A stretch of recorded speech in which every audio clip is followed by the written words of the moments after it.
Hindi tayo naka-mic. So, good morning sa inyo guys. Tingnan natin sino yung nagbe-bell-bell. Alam niyo, pupunta dito kahapon yung kapitbahay ko. Dahil nag-invite po siya sa amin. Sabi ko sa inyo na kakasal yung anak niya. So, by the way, good morning sa inyo. Saan ba yung nagbe-bell-bell dito guys? Saan mo umiikot? Alam niyo, naglinis ako dito sa terrace. Hala, Diyos ko guys. Sabi ko nga sino yun ang nagbe-bell-bell dyan.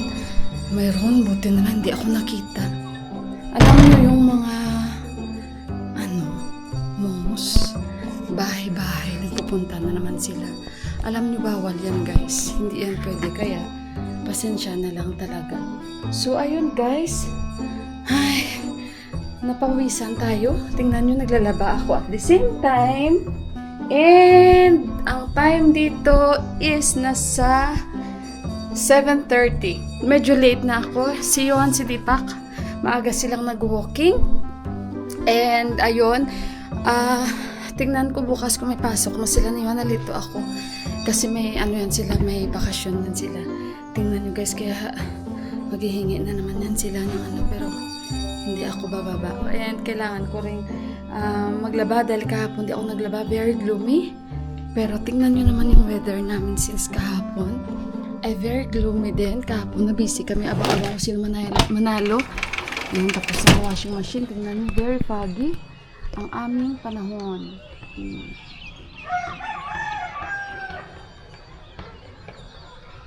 So, malamig guys. Malamig yung aming panahon. Tingnan ko na lang kung ano maluluto since kagabi may niluto ako. Pagkain pa kami. So, by the way guys, wala pa akong mga gamit for sa yung mga dumbbells ko. Nag-order na po ako and parating na po yung in-order ko. Na-delayed lang siya, gawa nga guys na election dito.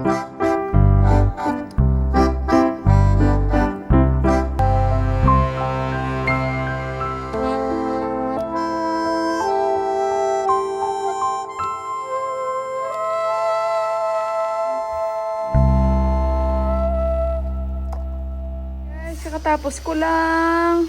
Naglinis tayo dito and buong hagdan. Yan, naglinis ako dito and si Deepak sa loob. Yun may nilabahan pa ako kaso lang, very gloomy, walang araw. Ayun guys, tingnan nyo guys yung kapitbahay ko. Dahil nga may kasal dyan, na-invite nila kami na yung kasal na yan kakaiba. Culture marriage talaga ba? Old style. Yan, dami nila tulungan sila. Kasi sa Lunes na yung kasal. Okay guys, and sa harapan namin busy din. Naayos yung bahay dito. So medyo maingay yung ating kapaligiran. Guys, wala pa akong ligo. Basa pa yung ko. Katapos ko lang sa kusina. And yung in-order ko, yung in-order ko guys sa Daras parating na. Yung mga dumbbells, mga talaga 2 dumbbells. Pero hindi pa darating yung 2 kg ko. Baka bukas pa 5 kg yung mauna. Tapos yung yoga mat at saka yung kettlebell. Ayun. So ayun guys, mamaya ulit maligo muna ako. Paano ko kaya may sampay no? Or magsampay muna ako tapos maligo ako guys. Mamaya ulit. Ito na yung in-order natin. Yoga mat. Ito na. Be careful. Nag-i-slide kasi tayo. Happy. Ay, okay lang yan. Ha? Very thin. Very thin this one? But this is like reversible. 2 color this set. This one is good. Yan yung design niya guys, Pwede, ito, ibang kulay. Ayan, hindi na tayo mag-i-slide. Next, Papa. Bell, I think this one.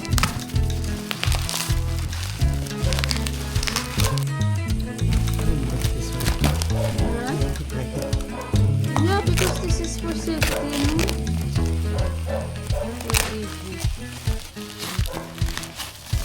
Ang ating kettlebell. Ayan. 4 kg. 2 kg. Guys, yung mga gamit ko na 2.5 ang using in the gym. Saya-saya ko guys. Ayan. Ayan na guys. I'm Very happy. Mabigat to sa akin, oh. Pero kaya.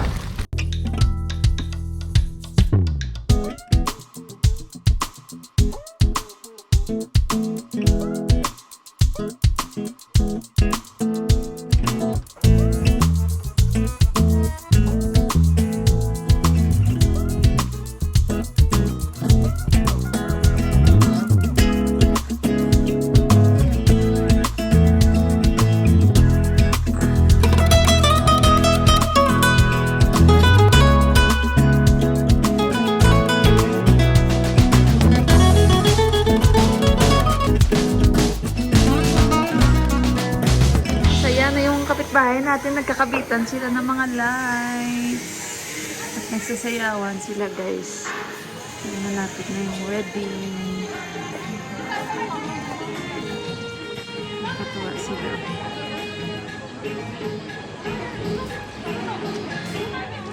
Ayan, busy sila. Taken possession of me. Shot me back to life. Tell me from someone who cannot What are you doing? for a moment to one, I'm watching! one single place. Beside you. As long as I might live. Favorite. You will have to take a wife. Society, your mother, it will be One. expected eventually. I'm the second son. What are you doing? I'm not even needed as a spare anymore. There's What is already there an heir. na? Nothing, huh? The, Look twice at anyone else. If only you would love me back. concentrating. Guys, to Rizag for our dinner. I'm watching my You're not favorite that tight series. in my study. Enough na ah! You're the person I've been To Rizag. Ay. all my life. Ayaw ni Deepak, may mga ganyan, guys. Kinakain na nila. They are eating this one, but he don't like this. Ah! Oh my God, I love you. Ito ka gaga, ang supi. Dalian na. Kiss to each other. Of course, he will marry you. Ay! Oh my God, dali. Don't watch, he will marry na. Hindi na mapapa. The next morning.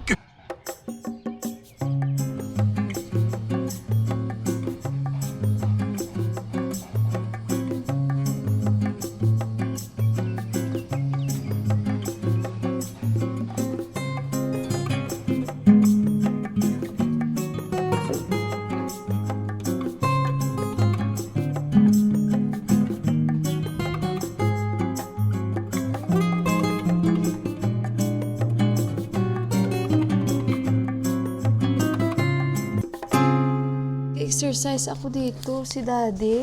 Titingnan niya daw yung kanyang pressure. Bigla siyang pumasok. Sabi niya, hindi maganda yung pakiramdam ko. Tingnan niyo yung kapitbahay namin. Oh, busy na sila. Naka-decorate na sila, guys. Oh, ng kanilang para sa kasal. Na-invite tayo dyan. Pupunta tayo. Ayan, oh. Catering na yan, guys. Catering. Bukas na kasi nakapag-decorate na sila. Ang bilis nila. Masama pakiramdam ni daddy siguro. Oh? Ito nirereklamo niya eh. Chain attention, daddy. Ramro sotsa. Sabi ko, kumusang tulog. Ramro sotsa? Sotsa ramro? Ha, daddy? Sleep ramro? 169 over 99. Kasi, ano siya guys, nag-iisip ba siya? Hindi mo alam kung anong iniisip niya, ano ang kanyang... Medyo mataas yung kanyang BP, 169. Mataas yung sa taas. Borderline ba? Over 99. Okay naman yun siya, guys. Na-check up naman yan siya. Ganyan talaga problema niya, yung masyado ba siyang ano. Hindi ko talaga maintindihan din. Hindi ko rin talaga siya maintindihan, guys. Kaso lang alam mo, siyempre sa edad niya.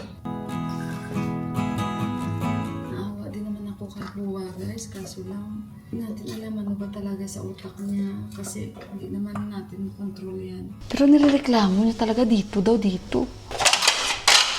Alam niyo, may times na okay siya. Nagutom na tuloy ako. Kain na kaya ako ng oatmeal. Bigla siya pumasok doon sa taas at Sabi niya, sana si Deepak, Mila, sabi niya ganun. Sabi ko, ano na naman nangyari dito? Sabi ko ganun. Ano na naman? Sabi ko na paano ka na naman? Sabi ko sa kanya. Sandali guys, bigyan natin siya ng oatmeal. Ayan, bigyan natin si Buwa. Buwa, daddy, oh. I leave 10 minutes, Mila, check. Tato. Ano? Ay?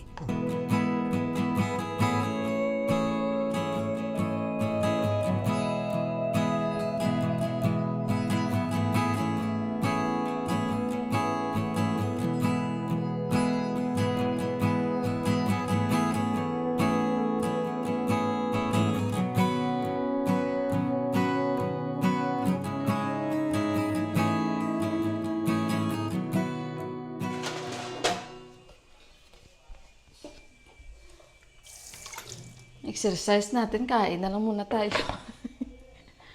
Relax lang tayo. Ganyan lang kasi yan siya. Pala isip siya. Hiwaan ko muna to siya guys. Bumili siya kapon ng mansanas. Ay, mansanas. At saka, papaya. Bumili siya. Oh. Ayan, binili niya. Okay man yan siya kahapon. Sabi pa nga niya kasi nga itong kapitbahay namin, pumunta dito para mag-invite. Sabi pa nga niya, umakyat siya kahapon sa kay Deepak at sabi pa niya, nagbigay ba ng invitation? Ng invitation daw card? Si Deepak naman, ang pag-aintindi niya, yung ATM card ni Daddy. Sila na nga lang mag-ama, hindi pa magkakaintindihan. Kaya how much more kami.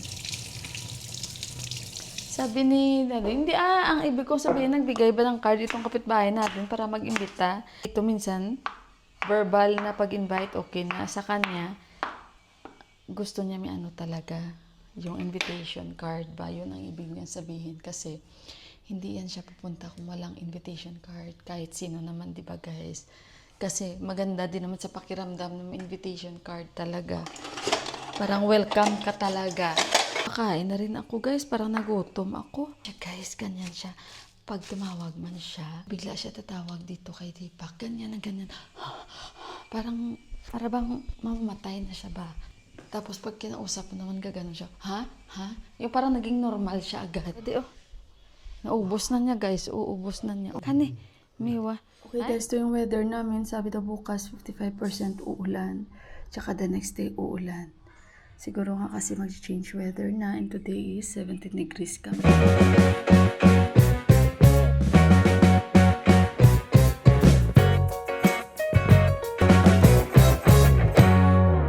Okay guys, dito na sila ni Johan, ni Deepak. Bumili siya ng manok.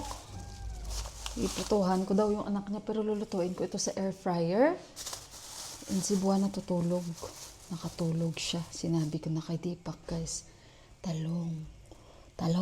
Sarap ng talong. Lagay ko kaya ito ng ano. May cucumber pa kami. Bumili siya. Hindi kasi masarap yung nabili niyang cucumber eh. Yan o. And bumili ng okra. Yan.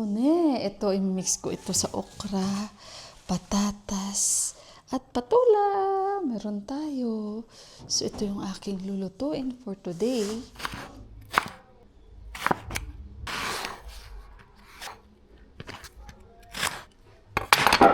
Daddy? Tao ko? 사모님이 꺾다 China! Huh? China! Daddy, you say the lamro. Jesus. Okay, Daddy? Okay, guys. Gawa kami ng project ni Johan. Yan. Sa banyo si Johan, I think.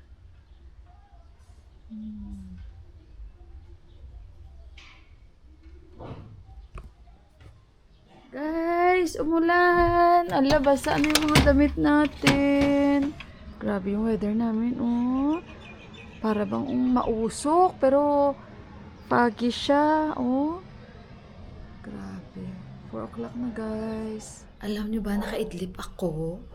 At humiga ako sa tabi ni Deepak. Ay, si Johan pala napagitnaan namin. And ayun, mabilis lang naman ako nakaidlip. At saka ngayon, umakyat dito si Buwa. Ngiti-ngiti na siya guys. Maganda na yung ngiti niya kasi maganda na daw yung pakiramdam. Ay, sabi niya bakit hindi daw kami nag-attend ng kasal? Naka-zoom ata. Ito sandali muna guys. Ayan nga guys, naka-zoom tayo. So sabi niya, hindi kayo nag-attend ng kasal? Grabe yung ngiti ni Buwa, parang fresh na fresh siya ba? Tapos nananong siya ni Yuhan, sabi ni Yuhan, Buwa, okay na ba pakiramdam mo? Sabi niya kay Yuhan, okay na pakiramdam ko. So sabi niya, saan si Tipak? Sabi ko yun na nagpapahinga, na tulog. Tapos sinilip niya si Tipak sa kwarto. Usually guys, si Buwa, hindi yan siya masyado umakyat dito sa taas. Kahit pa nandito yan sila ni Ama, hindi yan sila umakyat dito lagi sa itaas. Sa itaas kasi kami lang dito ba? So hindi yan sila nalagi dito or nagagamit ng banyo or ano, wala, hindi yan sila guys. Hindi yan sila pupunta dito lagi-lagi. Si Ama hanggang labas lang yan. Bihira yan sila ba pumasok dito sa amin. Kahit isang kami, kahit magkasama kami sa bahay. So kaya pag umakyat dito si Buwa, parang naninibago ako ba? So pero ngayon, nasimula nung umuwi siya dito, parang madalas na siya sa amin umaakyat dito, umuupo siya minsan, nakikipagkwentuhan, yung ganon. So ngayon kagaya niyan, umakyat siya dito. Ayun na nga, sabi niya, hindi kayo nag-attend ng wedding. Sabi namin, hindi pa naman ngayon ang wedding, bukas pa ba? Ay, sabi niya, bukas pa ba? Bukas pa pala. Parang ngiti-ngiti siya ba? Parang siya, parang tuwang-tuwa ba siya? So, ayun, bumaba ulit siya. At ayun, nantay ko lang yung order namin. Kaya binabantayan ko dito, guys, Sa CCTV namin, nalaman ko na umulan. Hindi naman umulan. Nalaman ko na, ayan, hindi naman malakas na ulan. Siguro kasi nga gawa nga na mafaging ang araw na ito. So, inantay ko, kakain ako ng chicken fried momo and si Yuha naman, buff steam momo ang kakainin niya. So, yan naman yung update and mamaya ulit, balikan ko kayo guys. Hindi ko alam ilang kami yung temperature namin kasi malamig. Hindi nga 22 degrees nga Hindi naman ganun ka guys. Tsaka hindi nga nakalagay dito sa na uulan. So, ayun, mamaya ulit. Okay guys, lalo sa malamig na panahon, dito sa Nepal, masarap kumain ng momo. Steam momo or fry momo. Ayan, mainit-init, so kakain tayo. Ayun, di talaga maiwasan, no, na hindi tayo makakain ng mga ganyan-ganyan. Papa? Papa kami? Sabi ko kay Yuhan, tawagin niya tatay niya kasi hati kami siguro hindi pa. So, itry ko naman yung chicken fry momo. May dumating. Check natin. Ayan lang. May sila guys, may relatives. May relatives. Sa baba, sila ni Bay na namatay. Mukhang bata pa. Who is that? Their relatives, Ayus Bay died. Maybe that is the one that he's telling, no? Ayus Bay. Bad influence kami ka Deepak. Nagda-diet siya. Ano bang mga choices? Wala man ang mga choices. Yan, may half-half. Yan guys, yung fry momo. Ayan fry momo and kayuhan. Buff, steam buff. Yan. Don't put all the sauce I don't like with the sauce, Papa. Ayan. Kain tayo guys, tikman natin. Masarap man guys ang fry momo. Pag pumunta kayo ng Nepal, itry nyo ang fry momo. Ayan.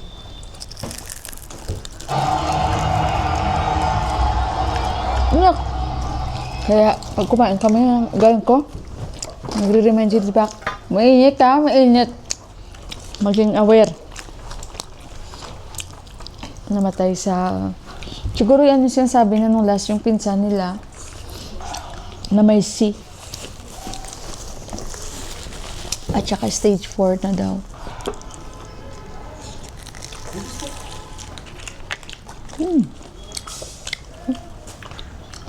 Try ko lang, dip ko lang sa sauce konti.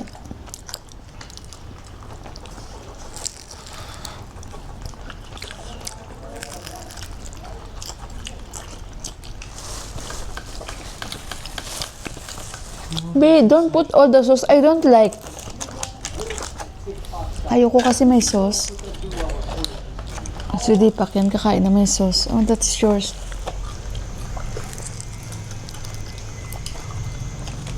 Guys, bago ko i-end yung vlog ko, gusto ko ipakita sa inyo na pag may kasal dito sa Nepal, malalaman nyo Dahil may ilaw po ang bahay.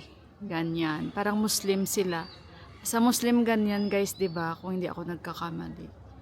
So ayan, at 6 o'clock na dito. And ayan guys, busy na sila dahil maaga pa yan bukas ang kanilang mga ritual and mag-a-attend tayo. So ayun guys, hindi ko alam kung mag-a-attend kami talaga sa buong wedding or magtitika lang kami. But at least na-invite tayo. Salamat sa neighbor namin. And mabait din naman sa amin yan. So ayun guys, mag-attend tayo. I-check ko lang kay Dipa kung ano, hindi ko kasi alam. Pero mag-attend tayo guys. At ayun, i-end ko na yung video ko. May God bless po sa ating lahat. And mag-ingat po kayo. And nawa ay sana ulit magkaroon ng peace na sa buong mundo. So ayun, and mag-pray po tayo lagi, and God bless po sa ating lahat, and magandang gabi. Bye guys, mag-ingat po kayo.